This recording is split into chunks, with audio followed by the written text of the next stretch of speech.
Surprisingly, over 90% of viewers haven't subscribed yet. If you're enjoying the content, hit that subscribe button. It motivates us to keep creating and helps us never miss an upload, and you'll never miss a story again. The day I was promoted, my wife forgot to say congratulations. Not because she didn't care, or so I thought. She was distracted, she said.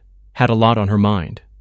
Her voice was distant when I told her the news, like I'd just recited a grocery list. She kissed me on the cheek, smiled thinly, and returned to her phone. I tried to ignore it. After all, it was just a promotion, a title. I wasn't one to celebrate loud victories. I never had been. But something about her silence that day sat with me longer than it should have. We'd been married 8 years. Lily was warm, intelligent, always reaching for the next step in her career. She had an elegance to her ambition, a way of turning everything she touched into something polished. When we met, she told me she wanted a life that felt bigger than her childhood home. I didn't come this far to settle, she'd said. Back then, I admired her fire. But somewhere along the way, that fire started to burn through the things I thought we'd built together. I never expected perfection. Marriage wasn't about that. It was about showing up, choosing each other through the quiet stretches and the storms. I worked hard, came home on time, remembered anniversaries, picked up her favorite wine on Fridays. But lately, it felt like I was invisible. Her attention was always elsewhere, on her phone, her laptop, late-night emails, weekend meetings that used to be rare but had somehow become the norm. At first, I blamed the stress. Her job had changed. She was reporting to a new executive, a man named Darren, who had transferred from out of state. According to Lily, he was sharp, demanding, the kind of leader who didn't waste time on small talk. She mentioned him often, but always in passing.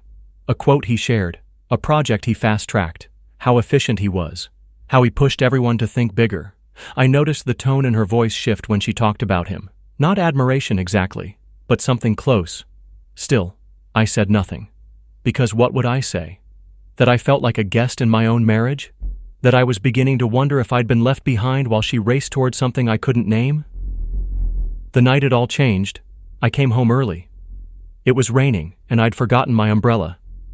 The house was dark except for the kitchen, where music played softly from a speaker she usually kept off. Lily wasn't expecting me. She was sitting at the counter, laughing at something on her phone. She didn't hear the door open. I watched her for a moment before I spoke. Not because I was spying, but because something in my gut told me this wasn't a moment I'd want to interrupt. She looked happy, freer than I'd seen her in months. When she noticed me, she startled, locking the screen quickly and flashing a smile too bright to be real. "You're home early," she said. "Yeah," I replied. "Didn't feel like staying late." She nodded, got up, poured me a drink like nothing was out of place. But I noticed the phone tucked face down on the counter. That night, when she fell asleep, I stared at the ceiling and wondered how long I'd been asleep myself. I didn't check her phone, not that night, not the next. But I started paying closer attention. The names in her notifications, the change in her routine, the small lies that people tell when they've rehearsed the truth too many times. I wasn't looking for evidence. I was looking for certainty. And when I found it, it didn't come from her phone. It came from Darren's. He was careless. Left his LinkedIn messages open during a work webinar that streamed publicly on their website. I wasn't watching for him. I had clicked the link by accident. But there it was, his screen shared during a glitch, messages scrolling on the side. One of them was from Lily. "Can't stop thinking about last night. You're the only thing that feels real lately." I sat frozen. Not shocked, not heartbroken, just quiet. The message vanished seconds later as he ended the screen share. I'm not even sure anyone else noticed, but I did, and that was enough. I didn't confront her that night or the next. Instead, I went to work. Not at my job, but on myself. Because betrayal doesn't always need an explosion. Sometimes it needs stillness, precision, clarity. I began documenting everything, not out of spite, but out of protection. Dates, messages, changes in our finances. I consulted a lawyer I trusted, someone discreet, someone who understood that revenge wasn't my goal. Freedom was. Quiet, legal, permanent freedom. By the time Lily told me she wanted space to think, I was ready. She sat across from me on the couch, legs folded, voice practiced. "It's not you," she said. "It's me. I need to figure out who I am outside this marriage." I nodded. I understand. That caught her off guard. She blinked. You do? Yes, I said. I want you to have the clarity you need. She softened, probably believing she'd just manipulated her way into a guilt-free exit. But what she didn't know was that I'd already made my exit. Emotionally, financially, legally. I'd separated our accounts, moved the assets, transferred ownership of the things that mattered to me. Everything else? She could keep it. I even found an apartment weeks before she asked for space. All I had to do was step into the life I'd already prepared. She packed a bag the next day, said she'd be staying with a friend. I didn't ask who, because I already knew. She left thinking she'd created the distance. She never saw that I'd already built the door, and closed it. Gently. Lily left on a Saturday. She didn't take much with her. Just a weekend bag, her laptop, and the coat I gave her on our 5th anniversary. The way she moved through the house that morning was eerily casual, like she was going away for a business trip. No long goodbye, no hesitation. She kissed me on the cheek like I was an old friend and said, "I'll call you next week." I just nodded. She didn't know it yet, but there would be no next week. The silence after she left felt different than I expected. Not empty, not lonely, just clean, like the air after a heavy storm. I walked through the house slowly, touching the things she'd passed by without saying goodbye to. The photos, the books, the little gifts we used to give each other just because. Everything felt like a souvenir from a version of us that didn't exist anymore. By Sunday evening, I'd already contacted my lawyer to finalize the next steps. No confrontation, no drama, just action. Every move I made from that point forward was deliberate. Every decision, rehearsed. She had made her choice. Now it was time for me to make mine. The apartment I'd secured was a few blocks from the bookstore I'd loved since college. Small, simple, full of light. It felt like mine even before I moved in. I packed quietly. Didn't tell anyone. Not friends, not family. I didn't want advice or sympathy. I wanted peace. By Tuesday, I'd left the house completely. She returned that night, expecting to find the same quiet man she'd walked away from. Instead, she found silence and an empty closet. I didn't get a call, just a single text. "Where are you?" I read it but didn't reply. The next morning, she sent another. "I came home and you're gone. Can we talk?" "That one," I answered. "The key's under the mat. Feel free to take what you need. The rest is handled." No more, no less. There were no follow-up messages, not immediately. I think she was still trying to process that the life she thought she could step out of, then return to when it suited her, had already been taken apart and folded away, neatly, without anger. I'd left the divorce papers on the kitchen counter signed. She just had to finish them. A week passed, then 2. She didn't sign them. Instead, she asked to meet for coffee. I agreed, but only in public, only in daylight.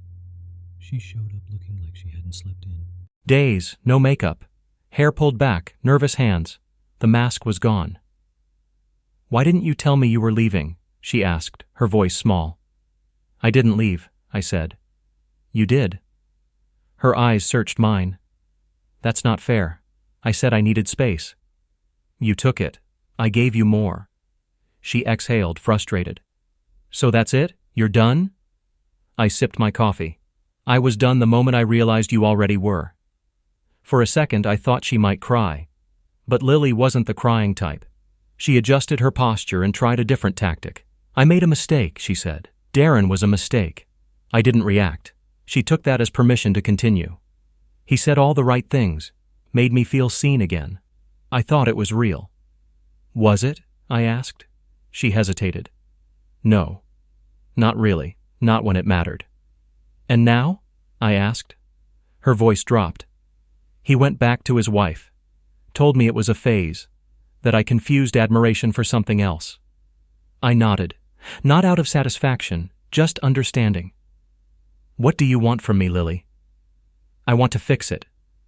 "You can't," I said gently. "It's not broken anymore.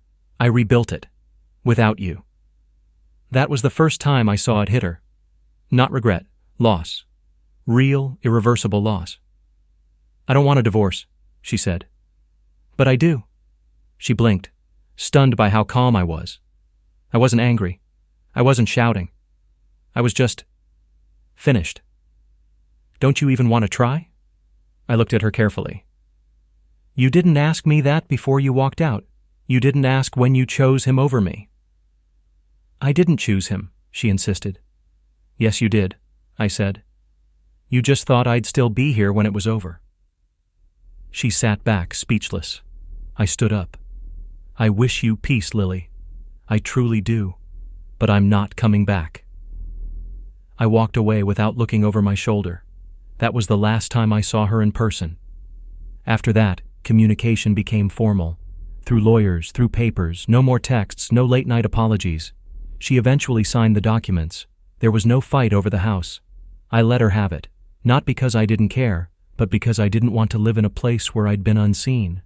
I took only what mattered to me, my books, my journals, a chair my grandfather built.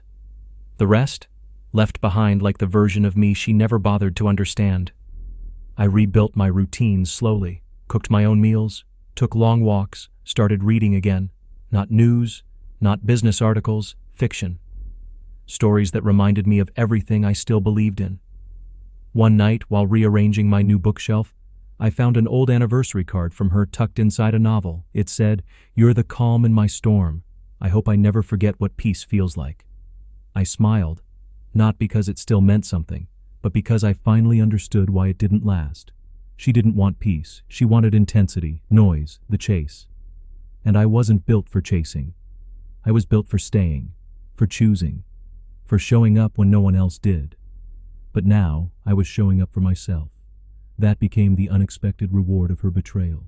Not freedom from her, but freedom to rediscover who I was before I'd been reduced to predictable. Turns out, being predictable just means being consistent. Being boring means being steady, and I'd rather be steady and alone than electrifying and discarded. Over time, people stopped asking about her. Friends respected my silence. Family gave me space. No one treated me like a victim. Because I never acted like one, I didn't need to reclaim anything. I had nothing to prove and everything to live. A full year passed before I heard from Lily again. The message came through email, short, polite, and cautious. She was writing to tell me she was moving out of state, said she wanted to let me know out of respect, even though we had no unfinished business left between us. I stared at the screen for a while. Not because I felt anything strong, not anger, not sadness, but because it was the final chapter writing itself, and I didn't need to respond. By then, my life looked nothing like the one she'd walked out of. The apartment had become home, not just a place to sleep. I had new furniture, but only pieces I chose deliberately. The walls were lined with bookshelves. The kitchen was always clean, and every evening I played jazz on the record player I found in a vintage shop. Something I'd always wanted but never bought because Lily thought it was old man music. I lived slower now, more deliberately. No rush, no pressure to perform. I didn't have to keep up with anyone or meet anyone else's version of what life should look like. I started journaling every morning. Not about her, not about the past, just thoughts, fragments, observations, gratitude. Some days I wrote one sentence, some days, pages. It helped me make sense of the silence, because silence, I learned, isn't always emptiness. Sometimes it's healing. One Saturday, I walked into a coffee shop I hadn't visited before. It was tucked between a bookstore and a florist, with soft music playing and mismatched chairs that gave it character. I ordered my usual, black coffee, nothing fancy, and took a seat by the window. A woman was sitting across from me, not directly but diagonally, reading, focused, comfortable in her solitude. She glanced up once and smiled. It wasn't a flirty smile, just warm. And that was enough. I didn't rush to introduce myself. I didn't need a new story. But it reminded me that the world still opened up in quiet, unannounced ways. That not everything worth having comes in with noise. The months rolled forward. My friends started including me in more things, dinners, weekend trips, trivia nights. I used to be the guy who brought his wife to everything. Now I was the guy who showed up solo and didn't seem to mind. Because I didn't. In fact, I began to like being the quiet one in the room, the one who listened more than he spoke, the one who didn't have to tell a joke or impress anyone. People started asking me for advice. Not because I had some great wisdom, but because I had learned how to sit in discomfort without needing to fix it. That's something grief teaches you. So does betrayal. And oddly enough, so does peace. One evening, after one of those trivia nights, my friend Jonah asked me how I stayed so calm through everything. I would have burned the whole thing down, he said. If I were you. I smiled. That's the difference. You'd be left standing in ashes. I'm standing in a new life. He nodded slowly. Yeah, but didn't it feel good to get your dignity back? I thought about that for a moment. Dignity isn't something you lose because someone else makes a bad choice, I said. It's something you give away when you forget who you are. He didn't say anything after that, just raised his glass. In the spring, I got an invitation to speak at a local career event. Something small, hosted by a community center for young adults figuring out their next step. I wasn't sure why they picked me, but I said yes. I didn't prepare a speech. I just told them the truth. That sometimes the life you build will collapse. That people will leave, not because you failed them, but because they don't know how to stay. And that when that happens, you don't chase. You don't beg. You rebuild, brick by quiet brick. Not for them, for you. After the event, one of the organizers came up to me. A woman named Natalie. She had kind eyes and wore an old denim jacket covered in pins. She thanked me for what I shared, then asked if I'd ever consider mentoring. I said yes. Not because I needed something new to fill my time, but because giving back felt like proof that I'd really let go of what held me down. Over the next few months, Natalie and I became friends. Then more than friends. Not quickly. Not like Lily and me. There were no fireworks or dramatic declarations, just slow mornings, honest conversations, shared books, long walks. We never talked about our pasts much, not at first. But when we did, there was no bitterness. Only curiosity. She told me she'd been married once too. That it ended not with betrayal, but with silence that neither of them could break. I stayed longer than I should have, she said, because I thought loyalty meant never leaving. I nodded. I thought loyalty meant staying even after someone stopped seeing you. We understood each other. Not perfectly, but clearly. One night, while making dinner together, Natalie asked me, "Do you ever think about what you'd say to her if she came back?" It took me a second to realize she meant Lily. I thought about it, then shrugged. Nothing, I said. There's nothing left to say. And that was the truth. Closure isn't always about the final conversation. Sometimes it's just the absence of longing. Eventually, I learned Lily had remarried. A mutual acquaintance mentioned it in passing. No details, no drama. Just a piece of information that drifted through and out of my life like a breeze through an open window. I felt nothing, and that, more than anything, told me how far I'd come. Because healing isn't loud. It's not a ceremony or a Facebook status or a moment that makes your chest swell with pride. It's the day you realize you didn't think about them yesterday, or the day before, and maybe not tomorrow either. It's walking past a place that used to make your stomach turn, and feeling nothing but hunger for the lunch you came to buy. It's hearing a song you once shared, and realizing the lyrics mean something else now. Not them. You. By the end of that second year, I'd grown into someone I recognized again. Someone Lily might not have noticed, but someone I'd always hoped to be. Steady. Whole. Unapologetically quiet in a world that confused noise with worth. I never told Natalie I loved her in a grand gesture. It happened one morning when she was singing softly to herself while making coffee. She looked over her shoulder and smiled. I smiled back, and that was it. That was the moment. Not loud, not dramatic, but real. Like peace often is,